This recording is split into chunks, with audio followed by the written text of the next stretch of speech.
Sri Lanka's most powerful news brand.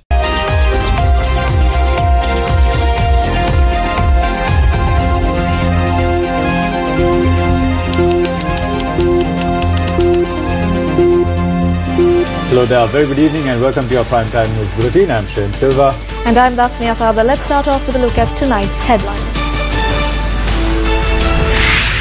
President says no pardon for bond scam thieves.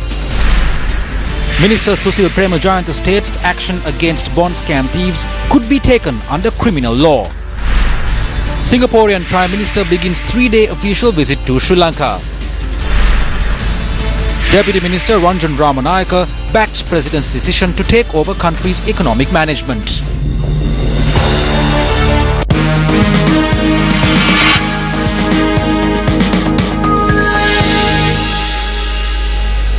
Speaking at a public rally in Kandy this afternoon, President Maithripala Sirisena further cemented his stance on the bond scam.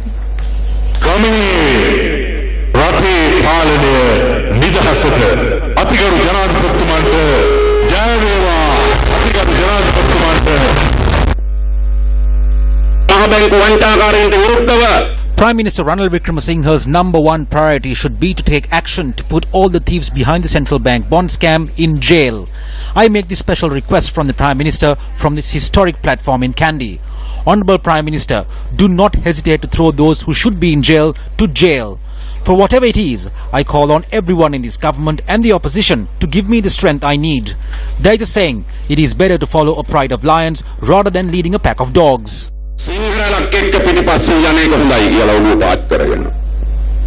A public rally of the Janata Vimukthi Peramuna for the upcoming local government election was held in the Wilgamur town yesterday under the auspices of its leader, MP Anurukumara Disanayaka.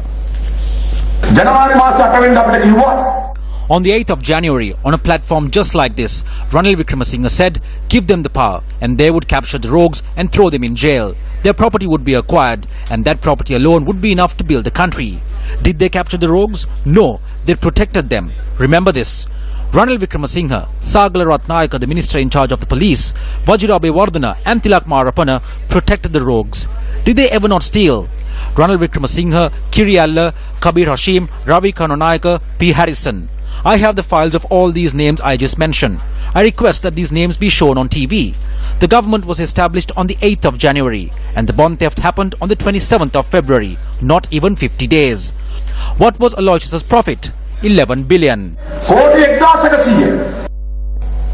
Minister Susil Premajayantha says the Attorney General's Department can take action under criminal law based on the findings contained in the report of the Presidential Commission of Inquiry on bond issuances. The minister made this statement during a media briefing convened at the Sri Lanka Freedom Party headquarters in Colombo today. There isn't a single page missing from the report before the signatures have been placed.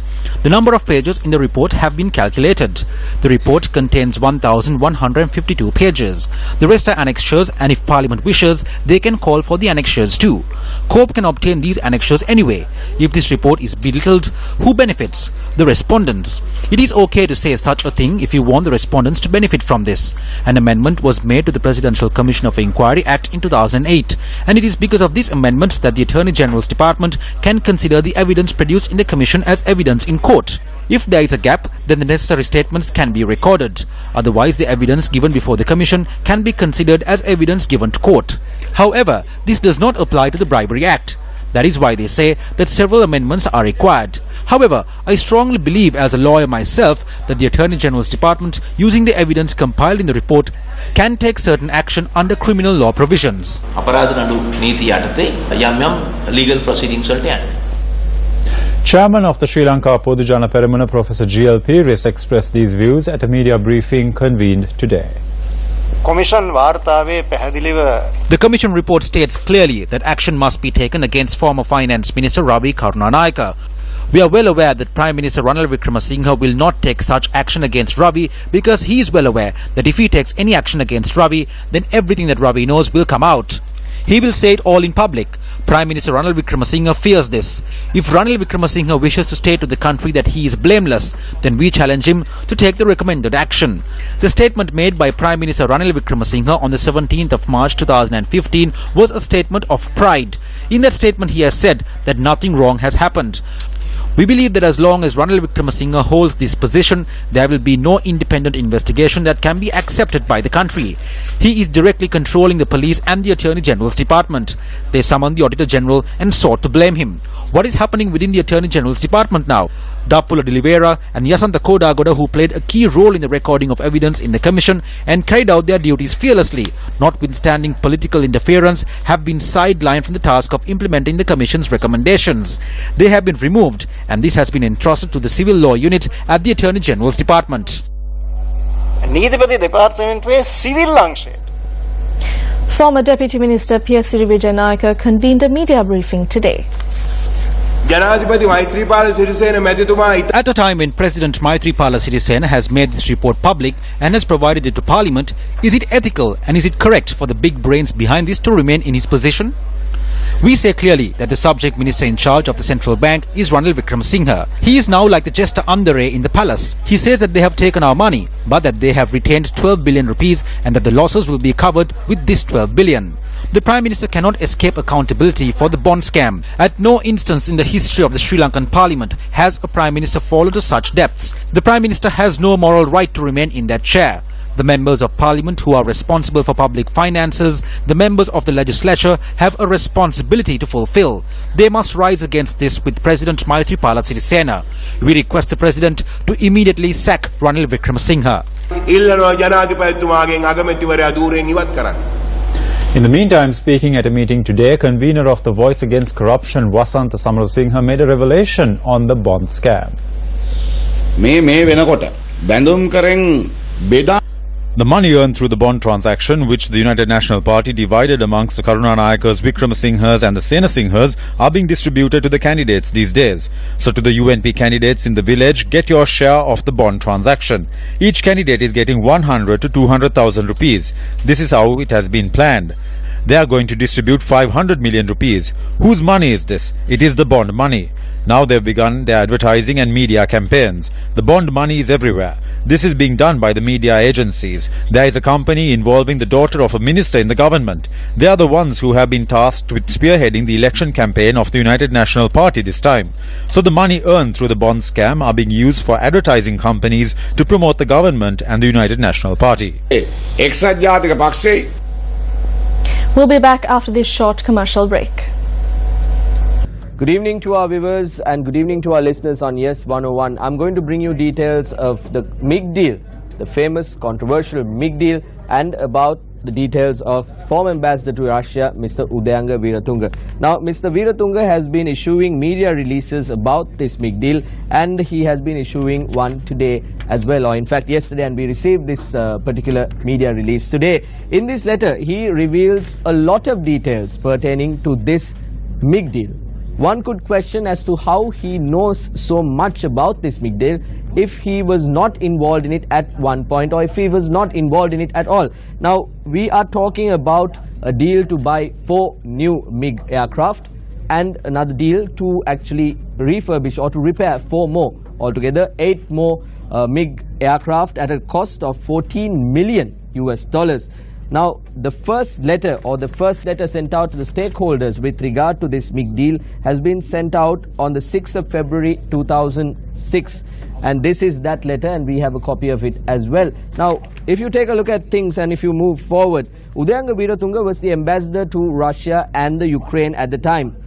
Now, there is a saying that this particular deal, the MiG deal, was a government-to-government transaction, a G-to-G transaction. Then why was there a third party involved in this deal? Why was a third party introduced? And Mr. Udayanga Weeratunga, you say in your letter that you were in Russia from 1985. Did you or did you not mediate this deal between the third party, the government of Russia and the government of Sri Lanka? Now, as I said before, Udayanga maintains that this is a government-to-government transaction. And if this was a government-to-government transaction, this third party that we are talking about is Belly Misa Holdings Limited. How did they get involved in this? Now, with regard to all of this, as I said, a letter has been issued on the 6th of February 2006, and there is no mention of a third party there. They are only mentioning about a financier without mentioning any names. As you go along, the final contract, the second letter with regard to this MIG deal, mentions of a third party in addition to the buyer and the seller. Now, this Belimisa Holdings address has been listed as an address in London. They did not have an office in London. What they did have in London was an accommodation address service. Basically, you just pay for the mails that you receive, and that is it. That is all that is there. Now, not soon after Sri Lanka paid for this particular MIG deal, when the transaction happened, Belimisa Holdings Limited was also not there anymore. It magically disappeared. Now, nobody has been able to obtain details of this Belimisa Holdings Limited, and even senior DIG Vaidalankar of the FCID has apparently not been able to find any details. Now, as I told you at the outset, Mr. Veeratunga has been issuing various media releases with regard to this MIG transaction. In the media release Mr. Veeratunga has sent out yesterday, he is trying to place the blame on state sector officials or the Sri Lanka Air Force with regard to this MIG transaction that happened. It's shameful actions from a former ambassador, being a state sector employee himself. Now, the role of the Sri Lanka Air Force with regard to the MIG deal was strictly professional. It was in terms of the technical aspects of these particular MIGs. They were not involved in any other matter pertaining to this. There was a professional involvement. The financial arrangements were the responsibility of the Ministry of Finance and the Ministry of Defence. Now, Udayanga Veeratunga is saying there is no international warrant against him. He mentions this in his media release that he has sent out. He is saying that he is currently in Nepal, and Udayanga says he has been living in Russia from 1985. He was there as the ambassador to the country sent by the former president of our country. He was there on a duty, an official, a diplomatic purpose. He was sent there to represent the executive presidency of our country. The ambassador of a country represents the executive presidency. Now, he probably has many passports. He probably has a DPL, a diplomatic passport. He probably has a Sri Lankan, he was a dual citizen from Sri Lanka, a Sri Lankan passport if he was a dual citizen. And then maybe he also had a Russian or a Ukrainian passport. We do not know. He is traveling across the world. If you monitor his Facebook social media logins, you can very clearly see that he has been traveling across the world. So this is how he is traveling, and there is no need to write or issue media releases and explain yourself before the media. There is a court system, a judiciary in our country. You can come down to Sri Lanka, state your case before the media and prove your innocence and move on. It's simply that. Now, there is no need to issue media releases like this, insulting the president of our country, insulting the state sector officials. Maybe a quick lesson for the state sector officials as well. The politicians carry out their dealings. They very quickly, as soon as they are caught or soon as attention is drawn towards their corrupt dealings, they are very swift in drawing all that attention, drawing all that negativity towards the state sector officials, and they move on like nothing ever happened. Now, the media is speaking on behalf of the state sector officials as well. If someone is doing something wrong that is punishable, then that person should be punished. There is no two words about it. But if someone is trying to do something wrong, and if that someone is trying to put the blame on state sector officials and move on, then there is something wrong, and then the media should be talking about it. Mr. Veeratunga also speaks about how his bank accounts have been blocked by the Central Bank of Sri Lanka in this particular media release that I'm talking about. We have found out information to say that Mr. Veeratunga has 13 different accounts across the world to do transactions with. And who is Mr. Veeratunga trying to mislead by sending out media releases like this is a question that we have to find answers for. Now, a critical juncture in terms of this whole MIG deal was the death of a person by the name Noel Ranasinghe. He died under suspicious circumstances, died from an alleged car crash in the Ukraine. He was youth living in Ukraine for the DPL services. He's a boy from Attanagalla from Sri Lanka. Now, when this accident happened, just weeks or months before, that person had called, Noel had called his relatives here in Sri Lanka and said, look, I have money in my account now since we were able to do a certain transaction with regard to aircraft.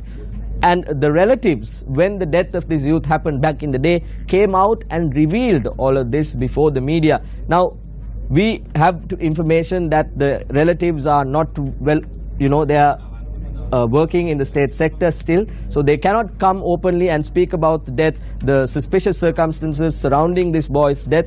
So the media has taken up that role, and we will bring those details to you as well. Mr. Veeratunga speaks as if there is nothing wrong with regard to the death of Mr. Royal Ranasinghe, but the media will delve deeper into this as well. Like we are bringing you the details of the MiG transaction, we will soon bring you the details of the death of Noel Ranasinghe as well. We report, you decide. With that, we go into a short commercial break. It's goodbye for our viewers and goodbye to our Yes listeners as well. Welcome back to the news. Former President Mahinda Rajapaksa addressed a rally organized by the Sri Lanka Podujana Peramuna in Pujapitiya, Kandy yesterday. I asked the people who will be voting for the United National Party to think about this. We built the port, we built the airport. See who they are giving it to now. They gave the port to one country. They are giving this to India, and they are giving Trincomalee to another country. They are also giving Kankasanture and the Colombo port to foreign countries. I made it illegal to sell land to foreigners. I did that after giving 5 acres for Shangri-La. That is what they are screaming about so much. So after they came into power, they legalized it through the last budget. Now anyone can buy land in Sri Lanka. They are still shouting that I gave land to Shangri-La. That's why Shangri-La came up. Now they go for lunch in the hotel we built and are scolding us for it. These people joke around, they lie to us, and when problems come up, they do a dance.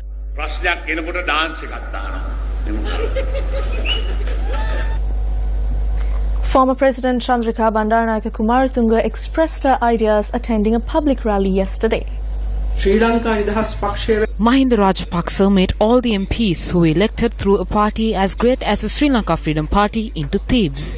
He said, steal as much as you want, but just don't get caught. So when the father, his brothers, his sons, his wife's brothers and their children steal, there is no money left for you to do anything else. After he went home from the post of presidency, well, he was chased. He didn't just leave like me. He crawled back into parliament. What a shame. The party in power has always won a Pradesh Sabha. We want to take everyone in except for the thieves and murderers. But the doors will only be open until the 7th of February. Till the 7th, anyone who is willing to come can come. But then the doors are closed. Do not even try come talking to us.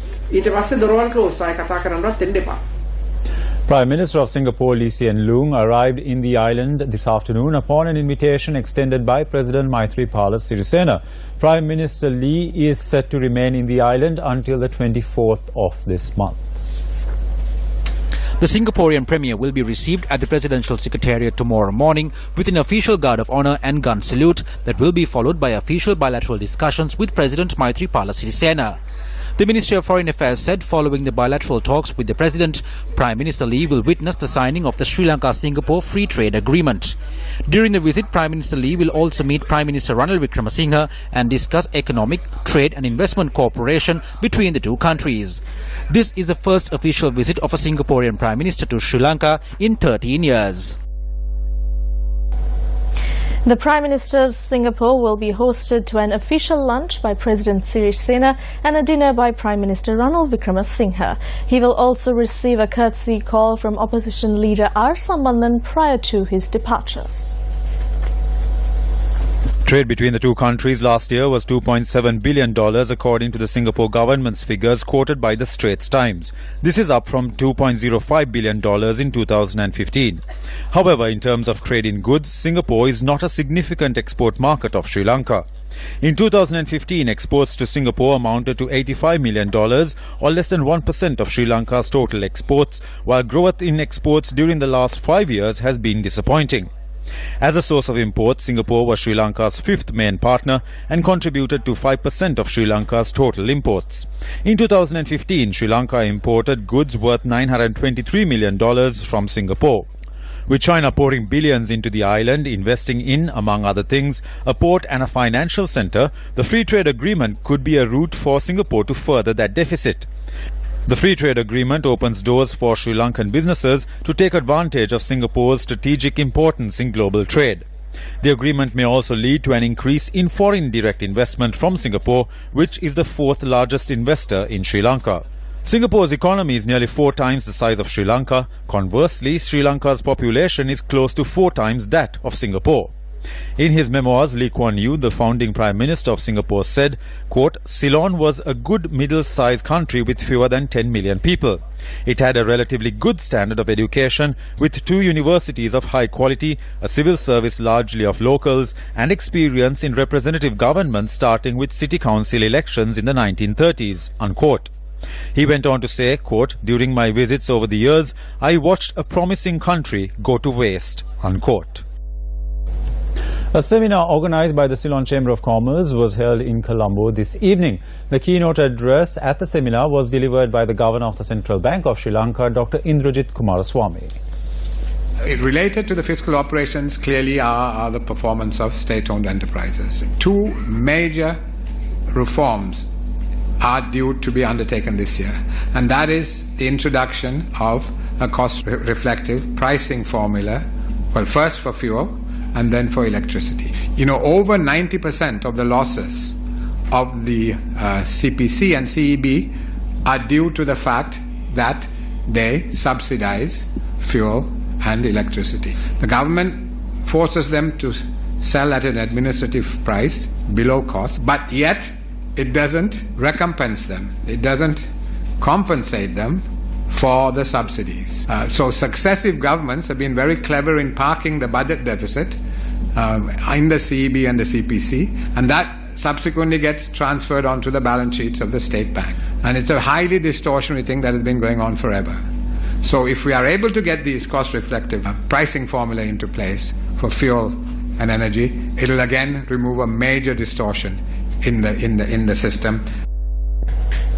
The Supreme Court issued an order today for copies of the recording in which Deputy Minister Ranjan Ramanayake is alleged to have claimed that a majority of the country's judges and lawyers are corrupt to be presented before it. The order was issued with the intention of inquiring into the allegation that has been levelled against the Deputy Minister. The allegation was taken up for consideration before Supreme Court Justices Cicero Diabru, Nalin Pereira and Vijit Malalgoda. Presenting facts before the bench, Additional Solicitor General Priyantha Navana, who was appearing on behalf of the Attorney General's Department, stated that the relevant video recording had already been presented to court and will be submitted to the Supreme Court Justices for their inspection. The Additional Solicitor General added that steps will also be taken by the Department to examine the relevant recording as well. Additional Solicitor General Navana went on to say that if there is credible evidence to substantiate the allegation, a charge sheet will be issued on the Deputy Minister. The bench decided to take up the matter again on the 23rd of March. A journalist directed a question to the Deputy Minister on the President's statement on taking over the economic management of the country when the Deputy Minister was exiting the court premises.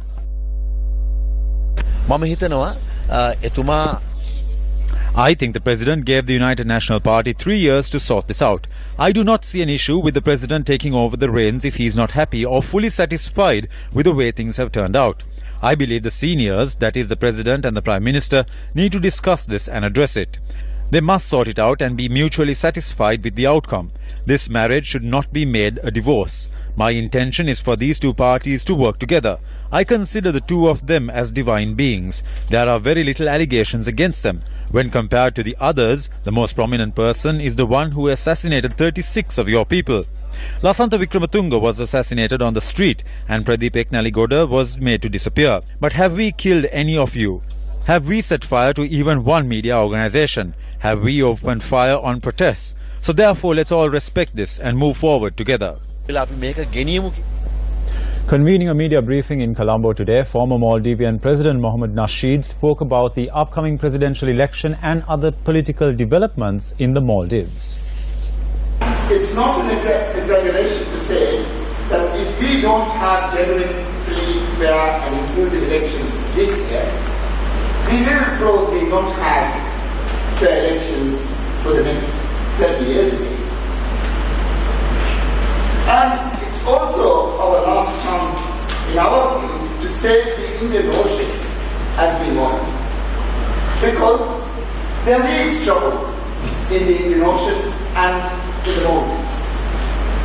A large emerging power is busy buying up the Maldives, buying up our islands, buying up our key infrastructure, and effectively buying up our sovereignty. It's again not an exaggeration to say that there is now a parallel state in the Maldives, a state within the state. The closing session of the 9th edition of the Office for National Unity and Reconciliation, Sahodara Pasal Padasale 5-day learning program was held in Colombo today. The learning program was held for school students from the northern, eastern and western provinces. Chairperson of the Office for National Unity and Reconciliation, former President Chandrika Bandaranaike Kumaratunga, Canadian High Commissioner to Sri Lanka David McKinnon, ministers and diplomats and several other dignitaries attended the event. And it's such a small country with a small population comparatively, we cannot live together and share our country together. Share the privileges, the riches, everything that comes from this country. That we have not been able to do it, I think we should all be ashamed. I am very ashamed. But I think we have to all understand deeply and honestly that we have all failed. More than you, we the adults have failed. We leave you tonight with today's illustrated news by Asanka Latwa-Hetty. Stay tuned to TV1 tonight on Face the Nation. What action can law enforcement agencies take against the perpetrators of the bond scam? And that's a wrap of Primetime News. For the Newsfirst team, I'm Dasani Athavan. And I'm Shen Silva. Take care and good night.